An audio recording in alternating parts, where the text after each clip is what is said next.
हर हर महादेव, ओम नमः शिवाय, जय श्री राम। दोस्तों चलिए आज मैं आपको फिर से केक की नई डिज़ाइन बताती हूँ, जिसमें मैं वेनिला प्रीमिक्स ले ली हूँ। 1 कप के करीब है, 150 ग्राम।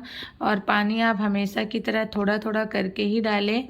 और देखिए पानी मुझसे थोड़ा सा ज़्यादा हो गया है। थोड़ा ज़्यादा होने से ये बिगड़ता तो नहीं है, पर अगर थोड़ा ठीक होता है तो बेक जल्दी हो जाता है। सॉफ्ट तो दोनों में ही रहता है, तो थोड़ा पानी धीरे धीरे करके डालें। और ये मेरा दिवाली में ऑर्डर आया था, दुकान बंद था और उनको सेलिब्रेट करना था, तो मैं मना भी नहीं कर सकती थी।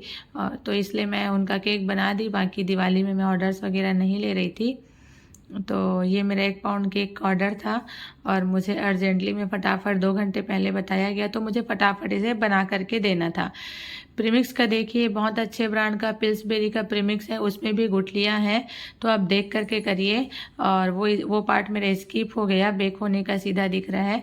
तो आप उस तरह से बैटर बना करके पॉट तैयार करना आप देख लिए हो, तो ऑयल ग्रीस करके थोड़ा सा उसमें प्रीमिक्स मिलाना है, छिड़कना है। और उसके बाद बैटर डाल के 160 डिग्री पर 25 से 30 मिनट के लिए ओटीजी में बेक कर लेना। इस तरह से ये अच्छे से फूल करके तैयार हो गया है। आप अगर आपके पास मशीन नहीं है, विस्कर नहीं है, तो आप चम्मच से भी बहुत अच्छे से फेंट सकते हैं। लेकिन क्रीम जो है वो बिना मशीन के बीट नहीं होता है, इसलिए आप हमेशा मशीन में ही बीट करें। दूसरा, इसे ये बहुत गर्म था, तो मुझे छूने में दिक्कत जा रहा था और देना भी बहुत ज़रूरी था तुरंत।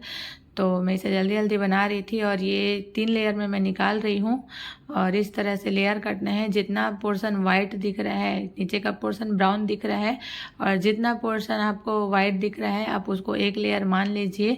बहुत मोटा है तो आप उसे 2 लेयर भी कर सकते हैं, और 1 लेयर मान लीजिए। अगर कभी पहाड़ जैसा है, डोम शेप जैसा है, तो इस तरह से आप कट करके अलग कर लीजिए। थोड़ा भारी लग रहा था तो मैं इसको कट करके अलग कर ली हूँ।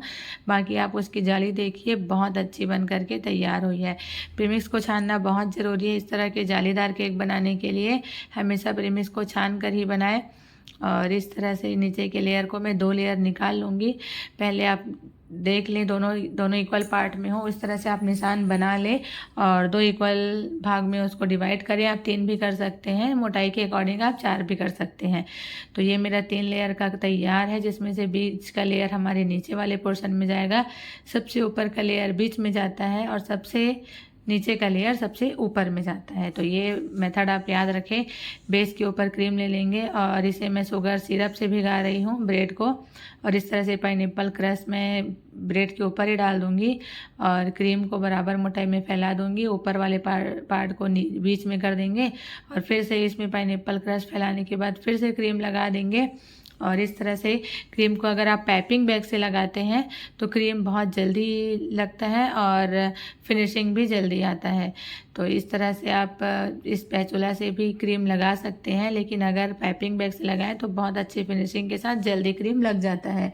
तो ज़्यादातर आप पाइपिंग का उपयोग करें। मैं हमेशा इस तरह से कभी पाइपिंग बैग से कभी पैलेट नाइफ से करती हूँ। ऊपर के लेयर को भी पानी से भिगाना ज़रूरी है। आप नॉर्मल पानी से भिगा सकते हैं, शुगर सिरप से भी भिगा सकते हैं। ये हो रहा है क्रम कोट, यानी कि हम जो ब्रेड के क्रम्स है उसको क्रीम के थ्रू केक में चिपका देते हैं, ताकि जब हम फाइनल आइसिंग करें, प्रॉपर क्रीम डालें, तो ब्रेड के क्रम्स हमें डिस्टर्ब ना करें। तो मैं थोड़ा सा फ्लेवर इसमें भी ऊपर में ऐड कर देती हूँ, ताकि केक बहुत अच्छा लगे और हर एक बाइट में पाइनएप्पल का फ्लेवर आ जाए।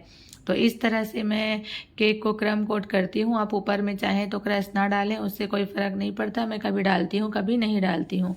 तो इस तरह से ये क्रम कोट हो चुका है और मुझे सेट करने का टाइम नहीं था, मैं तुरंत ही मुझे फाइनल आइसिंग करना था। तो मैं इस तरह से धीरे धीरे करके फ्रेश क्रीम को एक बराबर मोटाई में पैलेट नाइफ के थ्रू लगा दूंगी। अगर आप इसे पाइपिंग बैग से लगाते हैं तो मैं फिर से बता रही हूँ कि बहुत अच्छे से ये क्रीम सभी तरफ इवनली स्प्रेड होता है।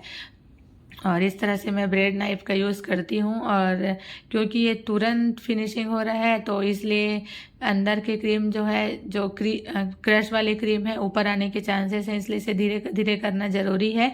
अगर आपके पास टाइम है तो क्रम कोट करके आप मिनिमम 10 मिनट और मैक्सिमम आप 5 दिन भी रख सकते हैं, केक ख़राब नहीं होता है। तो इस तरह से ये स्क्रैपर होता है, आप मनचाहा डिज़ाइन आप इसमें दे सकते हैं और धीरे धीरे स्क्रैपर चलाएं। अगर स्क्रैपर सही से नहीं चल रहा है तो जहाँ जहाँ आपका गैप आ रहा है आप वहाँ पर क्रीम भर दें और फिर से स्क्रैपर चलाएं। ये प्रोसेस करते रहें, पहले साइड को फिनिशिंग दें, फिर ऊपर को फिनिशिंग दें और ये प्रोसेस तब तक करें जब को आपको प्रॉपर फिनिशिंग नहीं मिल जाता। ये प्रोसेस अगर आप फॉलो करते हैं तो आप बहुत जल्दी से, और मेरे पास टाइम नहीं था तो मैं ये टेक्सचर इफेक्ट दे रही हूँ, क्योंकि टेक्सचर इफेक्ट देने से ज़्यादा फिनिशिंग करने की ज़रूरत ऊपर लेयर में तो नहीं पड़ती, आप साइड लेयर में तो करना पड़ेगा फिनिशिंग। तो आप टेक्सचर इफेक्ट साइड लेयर में भी दे सकते हैं। तो इस तरह से ये केक बन करके तैयार था और आपको पसंद आया हो तो लाइक